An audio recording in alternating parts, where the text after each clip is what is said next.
Bonjour à tous. Aujourd'hui, j'ai le plaisir de vous présenter le logiciel phare de la modélisation syntaxique, à savoir DepthMap.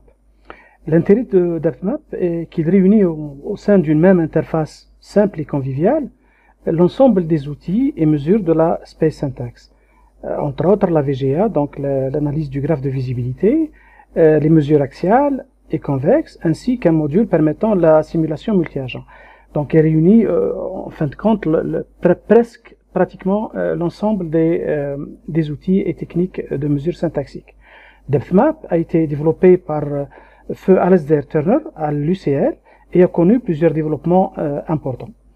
Et après la disparition de Turner, sa famille a rendu le programme open source, ce qui a permis à d'autres chercheurs de le développer. Au départ, ça c'est l'interface de la maquette originale, du logiciel original, DepthMap, donc une maquette très épurée, très simple, élaborée par Alasdair Turner. Et voilà, comme le montre donc cette boîte de dialogue. Et donc cette version date de 2011, l'une des dernières, élaborée par l'auteur principal, donc Alasdair Turner, avec l'aide de Eva Friedrich et d'autres chercheurs de l'University College de Londres. Il se trouve que Alasdair Turner est décédé, et après son décès, donc sa famille a décidé de rendre le programme open source, ce qui a permis donc à d'autres chercheurs comme Tassos Varoudis de travailler sur l'open source, désormais open source, programme, et d'élaborer le DepthMap à partir de cette plateforme. Et donc, on a vu le développement de DepthMap X, donc avec différentes versions qui se sont suivies. Et DepthMap X reprend pratiquement la même interface simple et conviviale de DepthMap original. Voilà, donc il est devenu multiplateforme, donc c'est un multiplateforme Spatial Network Analysis Software, et donc développé donc par Varoudis Tassos en mémoire de Sir Alasdair Turner.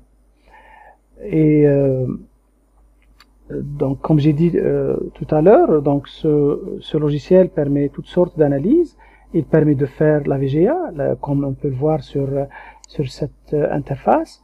Il peut faire la VGA, donc le graphe de visibilité, avec différents calculs, différents outputs. Par exemple, ici, c'est l'intégration visuelle qui a été calculée. Il permet de faire les analyses axiales, donc dessiner une carte axiale. Ici, c'est une carte axiale sur le quartier de Barnsbury. Et la carte axiale peut être multiline ou simple line comme celle-là. Il peut aussi faire des simulations multi-agents, comme on peut le voir sur cette interface, c'est-à-dire que on peut lâcher des agents dans une entrée et voir un peu leurs itinéraires, qui va certainement se définir en fonction des affordances, pour reprendre un terme de Gibson, de ce que peut leur offrir l'espace en termes d'opportunités. Donc on voit que c'est un logiciel complet qui travaille sur les principales mesures syntaxiques, basées sur la théorie des graphes, sur le wayfinding, et la navigation spatiale, et sur un ensemble d'éléments importants, comme il permet également de faire des corrélations, etc., ce qu'on va voir lors du développement du logiciel. Et pour mieux comprendre le logiciel, donc ce que je vais faire, c'est des exercices directement. Je vais commencer par la VGA, et la meilleure façon de comprendre, c'est de reprendre un exemple qu'on a déjà examiné ensemble lors d'une précédente vidéo, à savoir le plan de la tête galerie. Juste pour rappel que cette galerie a fait l'objet d'une série d'extensions. Donc il y a l'ancienne galerie, ensuite une première extension qui n'a pas donné satisfaction, ensuite une série de propositions à tester pour une autre extension. Et nous allons ensemble, et nous avons vu lors d'une précédente vidéo, que les modélisations syntaxiques élaborées par donc le laboratoire Space Syntax Laboratory avaient déterminé que le plan ne fonctionnait pas, ou du moins ne fonctionnait pas dans certaines de ces parties, choses qui, comme je l'ai déjà dit, ont été confirmées par des analyses et des études de terrain. Ce qu'on va faire, c'est d'essayer de reprendre donc cette modélisation ensemble et de voir effectivement d'essayer de vérifier tout ce qui a été trouvé comme résultat.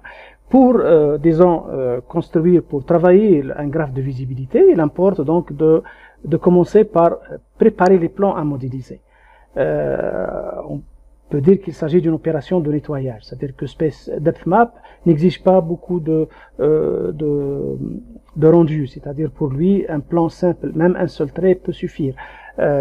C'est un logiciel qui travaille sur la visibilité, l'obstacle, ce qui est visuel, ce qui n'est pas visuel. Donc un trait, un mur représenté par un trait, un obstacle représenté par un trait suffit largement. Donc la première étape, c'est de préparer les plans à modéliser, ce qu'on appelle l'opération nettoyage. Cette opération consiste à débarrasser le plan de tout ce qui ne constitue pas un obstacle à la visibilité. Donc obstacle dont la hauteur, par convention, est supposée inférieure à 1,20 m. Les autres éléments du bâti qui peuvent constituer des obstacles à la visibilité peuvent être représentés par un seul trait, c'est suffisant. Donc il suffit de démarrer par un plan, de le nettoyer et de le sauvegarder une fois nettoyé au format DXF. Donc il y a d'autres formats qui sont acceptés par DepthMap, mais ce sont des formats beaucoup plus proprement anglo-saxons.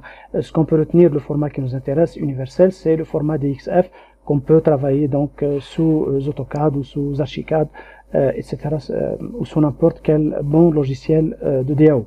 Donc une fois nettoyé, sauvegardé sous format DXF, il est prêt à être reçu par DepthMap et par conséquent on peut procéder facilement à l'analyse de la visibilité.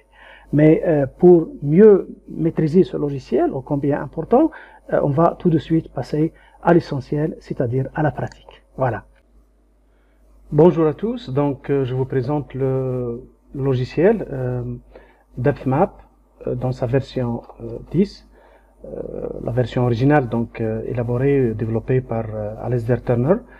C'est un logiciel de recherche, donc il n'est pas très compliqué, donc c'est des menus très simples, des menus déroulants dont on peut voir donc des classiques tels que fichier, nouveau, ouvrir, sauvegarder, etc. Un menu déroulant d'édition, donc tel qu'on en a l'habitude de voir, et puis l'originalité commence à partir de map qui est un peu l'équivalent de layer de calque, et dans lequel on peut rajouter un calque, effacer, etc. Les attributs aussi, ça nous donne une idée sur si on peut rajouter des données à travers des colonnes, etc. Tools, c'est peut-être le menu déroulant le plus important, donc celui qui comporte l'ensemble des mesures, donc mesures de visibilité, pour construire le graphe de visibilité, des mesures de construction de graphes d'isovistes, donc des isovistes individuellement, le calcul du graphe de visibilité avec les différents outputs, etc. Donc une simulation multi-agent, un module de simulation multi-agent, un module donc de dessin et de calcul des propriétés syntaxiques par la carte axiale et convexe, la carte segmentaire, je vous en parlerai plus tard, et voilà, donc pour View, donc c'est un petit menu déroulant dans lequel on peut changer la couleur de fond, etc. Window nous permet donc de changer d'interface, c'est-à-dire qu'on peut travailler sur le plan, sur map, sur un plan, sur un plan de ville ou un plan de bâtiment ou n'importe quel plan. Donc dans map, dans scatterplot, on peut calculer des mesures statistiques telles que le coefficient donc d'intelligibilité, etc. Dans table, on peut visualiser l'ensemble des données calculées et puis les exporter éventuellement sur Excel ou sur n'importe quel autre logiciel de statistiques. Et sur 3D View, on peut avoir une vue simplifiée en 3D dans laquelle on peut notamment réaliser des simulations multi-agents. Voilà, en gros, c'est un logiciel très simple, il n'est pas très sophistiqué, il ne faut pas s'attendre à des miracles, mais c'est un logiciel de recherche qui est encore en développement, donc c'est pas un logiciel de marché qui est plein de fonctionnalités, etc. Voilà pour la présentation donc du logiciel. Donc cette version, la 10, c'est un peu la version élaborée par l'une des dernières élaborée par Alasdair Turner. On va donc commencer par un fichier nouveau en cliquant sur cette icône ou en allant dans File, New, voilà, un fichier nouveau dans lequel apparaissent certaines autres icônes qu'on verra par la suite. Et dans ce nouveau fichier graph, on va insérer un fichier DXF. On va importer un map, c'est-à-dire un calque sous forme d'un fichier DXF. Et donc en cliquant sur cette icône, on va importer ce fichier. Je vais importer le fichier de la Tate Gallery, donc au format DXF. Donc voilà, c'est un fichier que j'ai redessiné moi-même et que j'ai nettoyé en enlevant tous les détails inutiles et en ne gardant que donc les conformations des salles, la configuration des salles et tous les espaces donc de la Tate Gallery, avec l'entrée principale par là, et puis les différentes salles, l'extension, etc. Là, j'ai enlevé donc tout ce qui n'intéresse pas la modélisation et tous les obstacles en dessous de 1,20 m. J'aurais pu modéliser ça sous forme d'un seul trait. DepthMap fait aussi bien le travail, mais j'ai préféré donc le dessiner sur le plan d'origine, ce qui a donné cet output au format DXF. Voilà, une fois qu'on a importé notre fichier, on va donc construire une grille. Et cette grille, donc l'ordinateur va nous proposer donc une forme de grille en fonction des capacités de calcul enfin, il va nous proposer une grille par défaut. Et donc si nous sommes en situation donc d'essai, de test, d'hypothèse, etc., nous nous contenterons d'une grille assez peu fine parce que ça consomme énormément de temps de calcul. Je vais donc garder une grille peut-être de 800, de 700 pour que les calculs aillent plus vite, ou peut-être même de 500, pourquoi pas, partageons la poire en deux, et puis voilà, j'ai ma grille.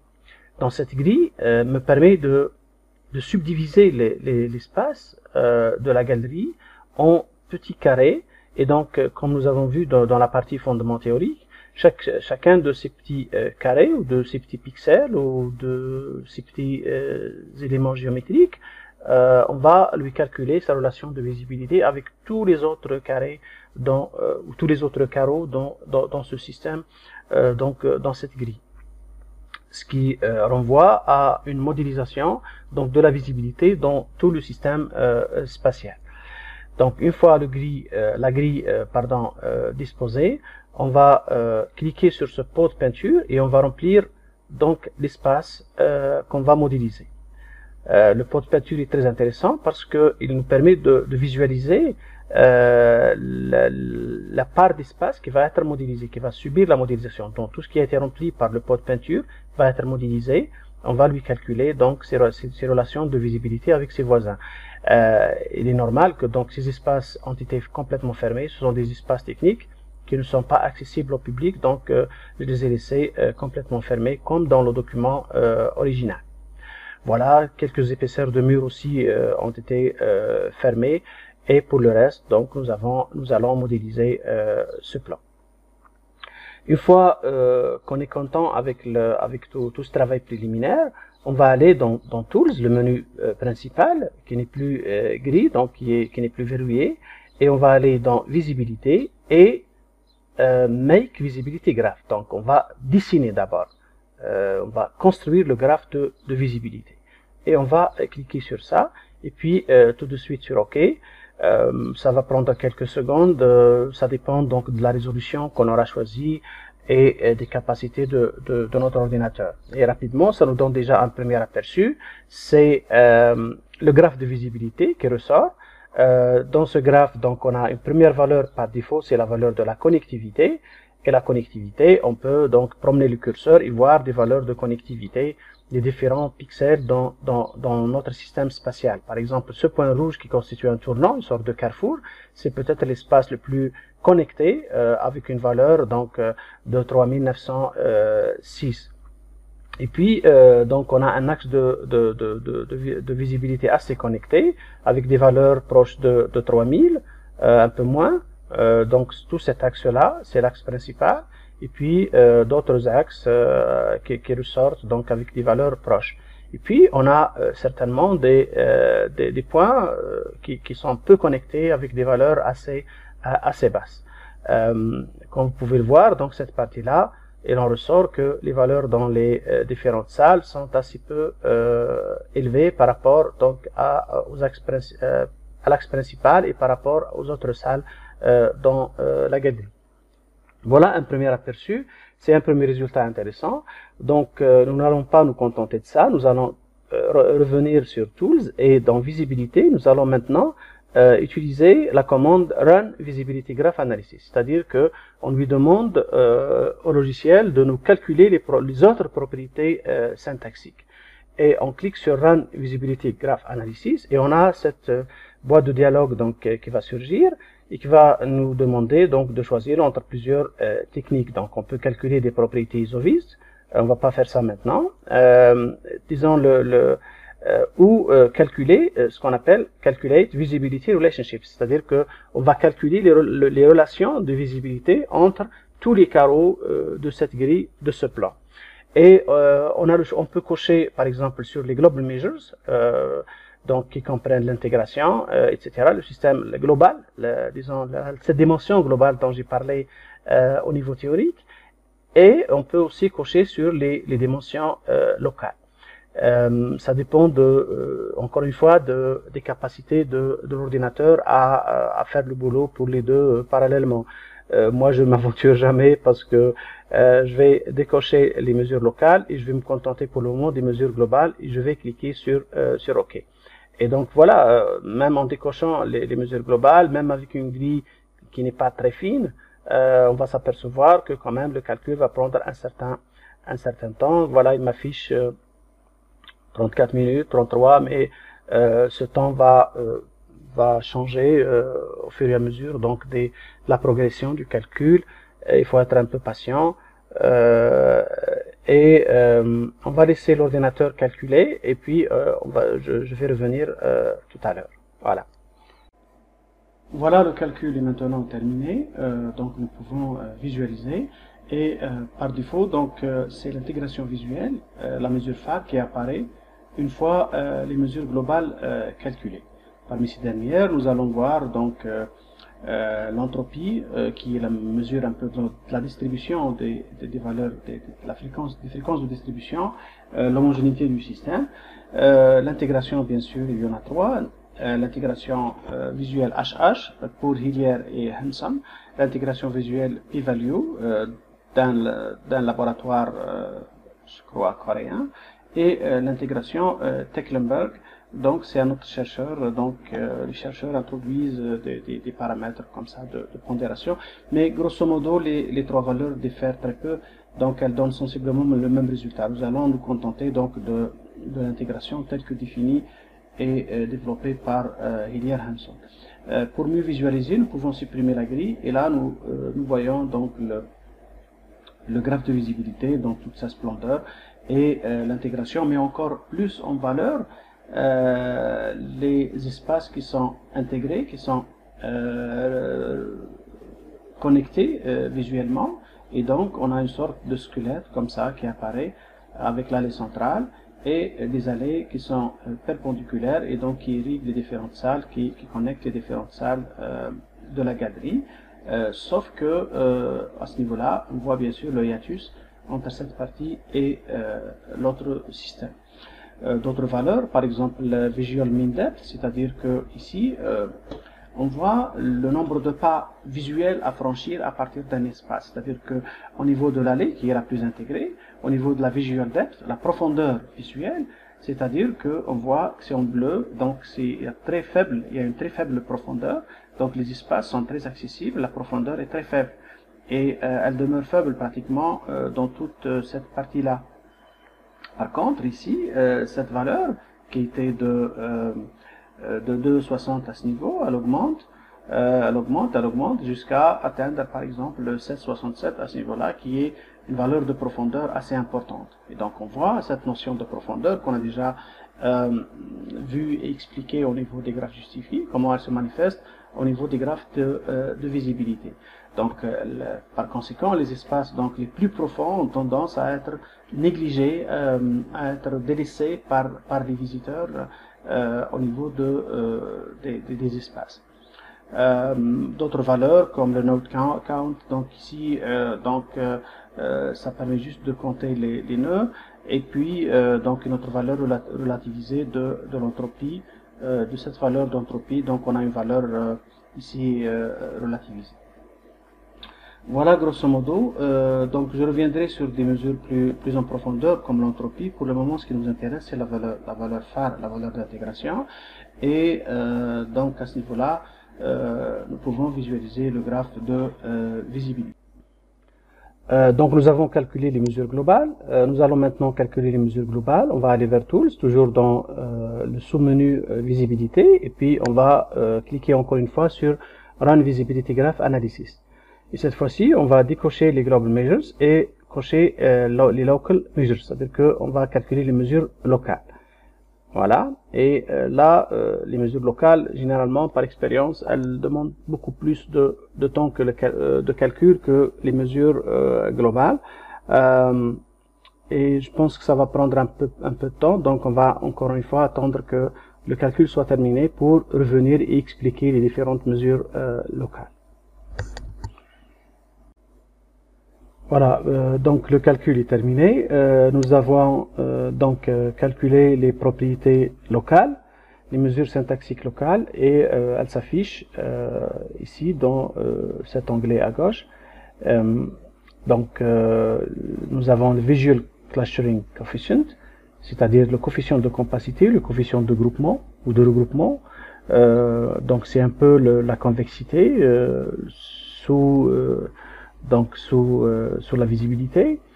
Ça se rapproche du concept de convexité. Donc le Visual Clustering Coefficient, ce sont les espaces qui ont tendance à constituer des clusters, c'est-à-dire devenir convexes par.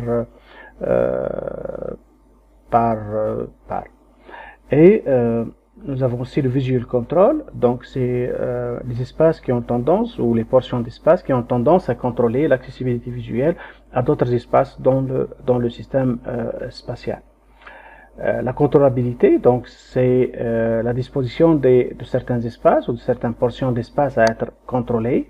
Donc c'est un peu l'inverse du contrôle. Voilà en gros les principales mesures syntaxiques d'ordre local. Peut-être les plus importantes, elles sont toutes importantes, mais si nous devions choisir par ordre de priorité, on va dire que le Visual Clustering est important parce que il montre la tendance vers la convexité, vers la compacité, vers le groupement de certains espaces. C'est une mesure purement locale. Et le contrôle aussi, c'est important parce qu'il montre l'aptitude de certains espaces ou la capacité de certains espaces à contrôler l'accessibilité à d'autres espaces dans le système.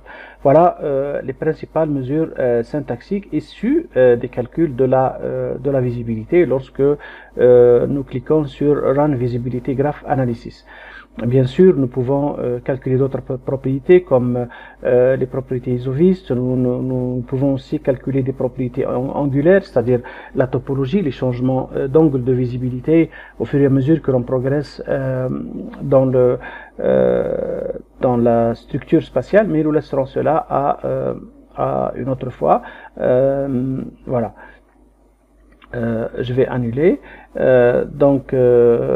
En plus du calcul de la visibilité, donc nous pouvons, en appuyant sur cette icône, pardon, c'est pas sur celle-là qui est encore verrouillée, si on choisit un point, par exemple un point à ce niveau-là, au niveau de l'entrée principale du musée, on va cliquer, donc nous avons un point, un pixel qui va s'allumer en jaune, et cette icône se rallume du coup.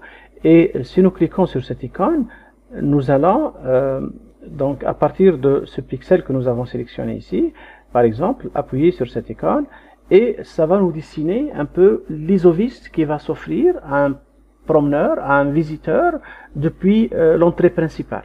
Cet isoviste, on peut le définir comme on veut. Par exemple, ça peut être un angle horizontal de 90 degrés, de 120, de 180, de 360, si l'on fait une rotation donc à 360 sur tout le panorama.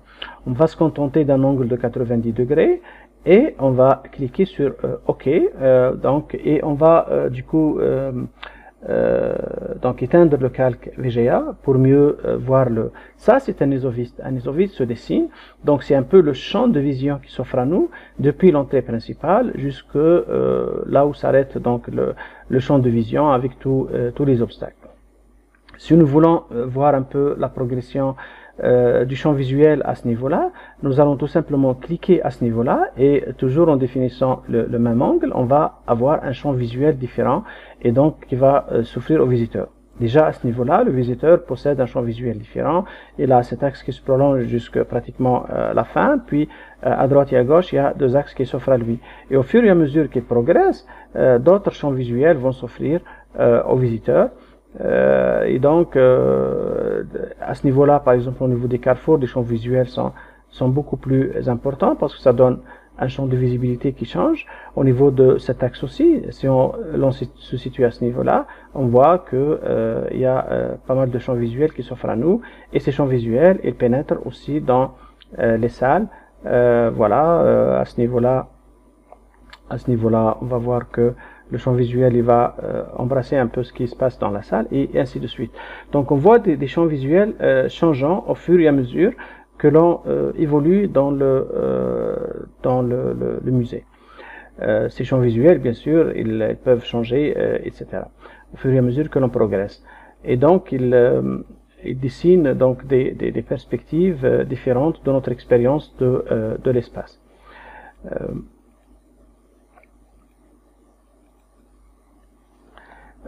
Voilà donc à peu près ce qui s'offre à nous. On peut multiplier l'exercice comme on veut.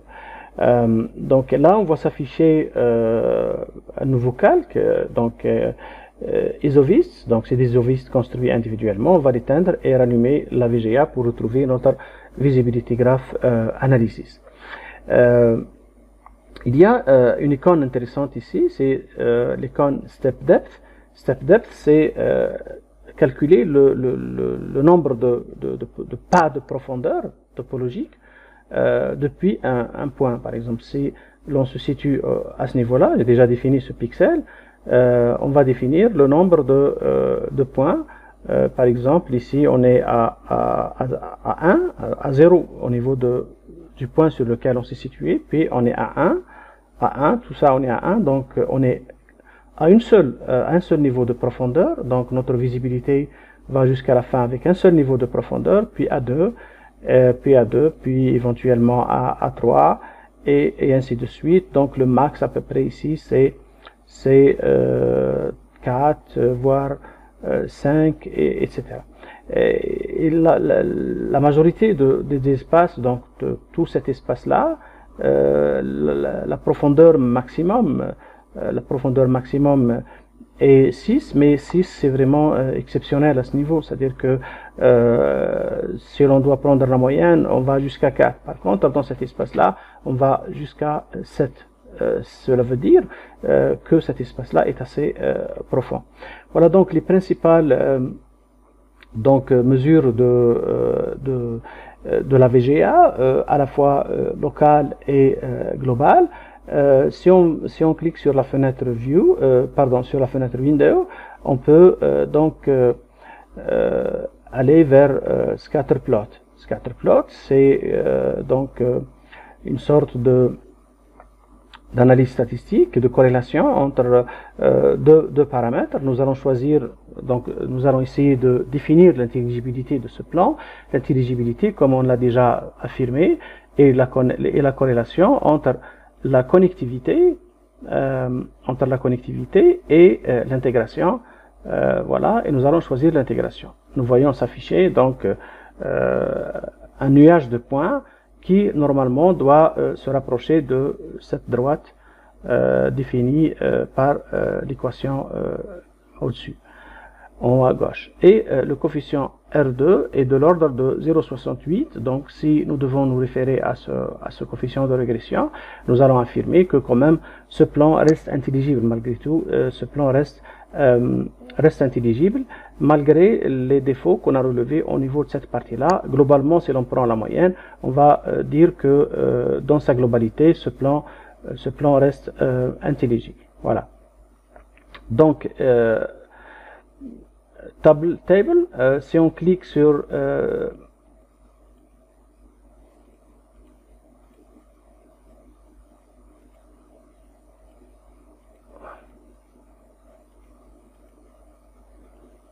si l'on va vers table, on va découvrir l'ensemble des calculs, donc des différents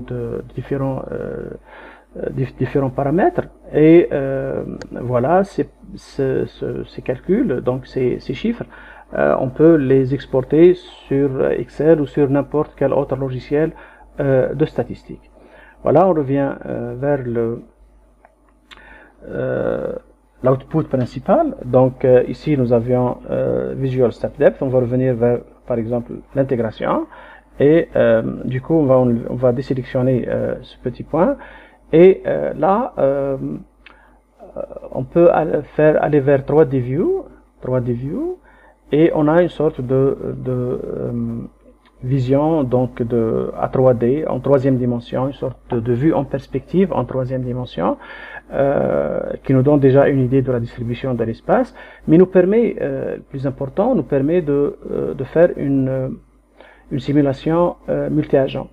Et donc nous allons prendre des petits bonhommes par là, add agent, et nous allons les lâcher au niveau de l'entrée principale à ce niveau-là. C'est-à-dire nous avons lâché ces petits bonhommes qui vont essayer de trouver leur chemin en fonction de ce que leur offre l'espace, en fonction des obstacles visuels et en fonction des paramètres de visibilité déjà calculés. On va en lâcher peut-être une vingtaine ou un peu plus, et puis on va ensemble les laisser se promener dans l'espace. Ces agents sont programmés pour n'agir qu'en fonction de ce que leur offre l'espace, de l'affordance. Je reprends toujours ce terme de Gibson que j'aime beaucoup. Et on va voir l'évolution de ces agents on peut programmer cette simulation, on peut la programmer, on peut définir le nombre d'agents qu'on va lancer dans l'espace, etc. Tout ça, c'est des paramètres qui peuvent être réglés. Mais pour le moment, nous voulons juste comprendre le principe, c'est-à-dire que on va lâcher ces agents dans l'espace et voir comment ils vont évoluer. Et je vous laisse regarder. Donc, et puis, on va examiner l'output tout à l'heure.